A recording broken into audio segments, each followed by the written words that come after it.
10 सालों से हम देश के पूरे डेयरी सेक्टर को मिशन मोड में आगे बढ़ा रहे हैं।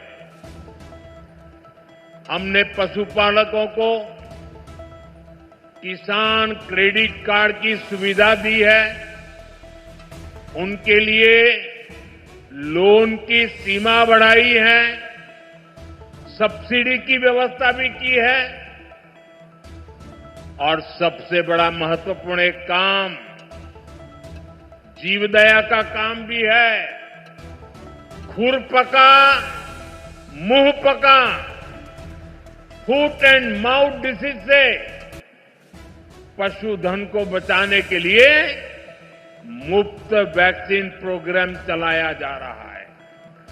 कोविड की मुफ्त वैक्सीन की तो सबको चर्चा करने या याद आती है, लेकिन ये सरकार ऐसी है जिसके सबका साथ सबका विकास में मेरे पशुओं को भी मुफ्त में टीकाकरण हो रहा है।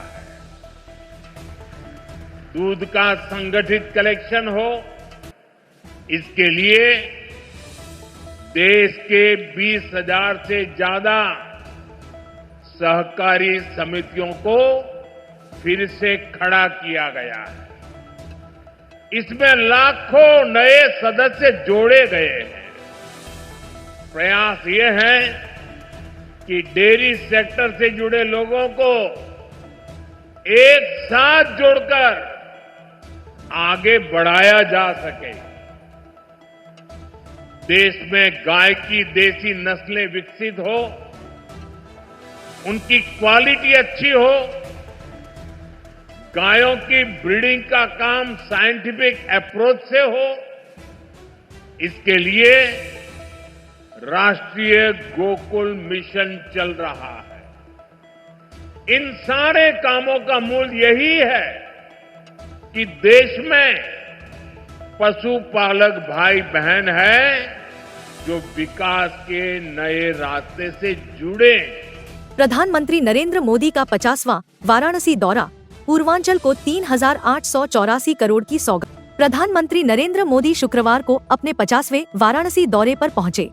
यह दौरा उत्तर प्रदेश सरकार के 8 साल पूरे होने के बाद पहली बार हो रहा है, जिसे लेकर जनपद में खासा उत्साह और तैयारी देखने को मिली। सुबह 10:30 बजे पीएम मोदी बापपुर एयरपोर्ट पहुंचे, जहां राज्यपाल आनंदीबेन पटेल, मुख्यमंत्री योगी आदित्यनाथ, डिप्टी सीएम केशव प्रसाद मौर्य, ब्रजेश पाठक और अन्य वरिष्ठ नेताओं ने उनका स्वागत किया। यह दौरा कई मायनों में महत्वपूर्ण रहा। प्रधानमंत्री ने वाराणसी में 3,884 करोड़ रुपए की 44 परियोजनाओं की सौगात दी, जिनमें से 1,629 करोड़ की 19 परियोजनाओं का उद्घाटन और 2,255 करोड़ की 25 परियोजनाओं का शिलान्यास किया गया।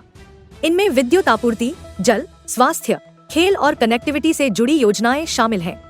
पीएम ने 400 केवी और 220 केवी के ट्रांसमिशन सबस्टेशनों का भी उद्घाटन किया, जिससे बिजली आपूर्ति और ट्रांसमिशन में महत्वपूर्ण सुधार की उम्मीद है। प्रधानमंत्री मोदी ने वाराणसी के पुलिस कमिश्नर, मंडल आयुक्त और जिलाधिकारी से हाल ही में शहर में हुई एक छात्रा के साथ गैंगरेप की भयावह घटना पर भी विस्तृत जानकारी ली। उन्होंने दोषियों को चिन्हित कर सख्त कार्रवाई के निर्देश दिए और ऐसी घटनाओं की पुनरावृत्ति रोकने के लिए ठोस कदम उठाने पर बल दिया। पूर्वांचल के किसानों और पशुपालकों को भी इस दौरे में बड़ी सौगात मिली। पीएम मोदी ने 2.7 लाख किसानों को 106 करोड़ रुपए का बोनस ट्रांसफर किया। साथ ही उन्होंने मेहनतकश महिलाओं को विशेष रूप से बधाई दी और उन्हें बनास डेयरी की सफलता में भागीदार बताया। कार्यक्रम के दौरान पीएम ने 3 जीआई उत्पादों को प्रमाण पत्र सौंपे और 70 वर्ष से अधिक उम्र के 3 बुजुर्गों को आयुष्मान कार्ड भी प्रदान किए। अपने भाषण में प्रधानमंत्री ने काशी को पूर्वांचल के आर्थिक नक्शे का केंद्र बताते हुए कहा कि यह अब केवल धार्मिक नगरी नहीं रही, बल्कि जल, शिक्षा, स्वास्थ्य और कनेक्टिविटी के क्षेत्र में विकास की नई मिसाल बन रही है। मेहंदीगंज में आयोजित जनसभा में उन्होंने जनता को संबोधित करते हुए विपक्ष पर भी निशाना साधा और कहा कि भाजपा सबका साथ सबका विकास के सिद्धांत पर काम कर रही है, जबकि विपक्ष परिवारवाद की राजनीति करता है। जनसभा स्थल पर भाजपा नेताओं द्वारा मोदी है तो मुमकिन है जैसे नारों वाले पोस्टर लगाए गए थे, जिनमें वक्फ बिल को पारित कराने के लिए प्रधानमंत्री का आभार जताया गया। दौरे को लेकर सुरक्षा व्यवस्था बेहद सख्त रही और पुलिस द्वारा एडवाइजरी जारी की गई। जिसमें आम यातायात को कार्यक्रम स्थलों से दूर रखने के निर्देश दिए गए। यह दौरा सिर्फ एक राजनीतिक उपस्थिति नहीं, बल्कि विकास, जवाबदेही और संवेदनशील प्रशासन की मजबूत झलक भी पेश करता है। प्रधानमंत्री मोदी के इस दौरे ने एक बार फिर वाराणसी और पूर्वांचल को राष्ट्रीय विकास की धारा से जोड़ने का संकेत दिया है।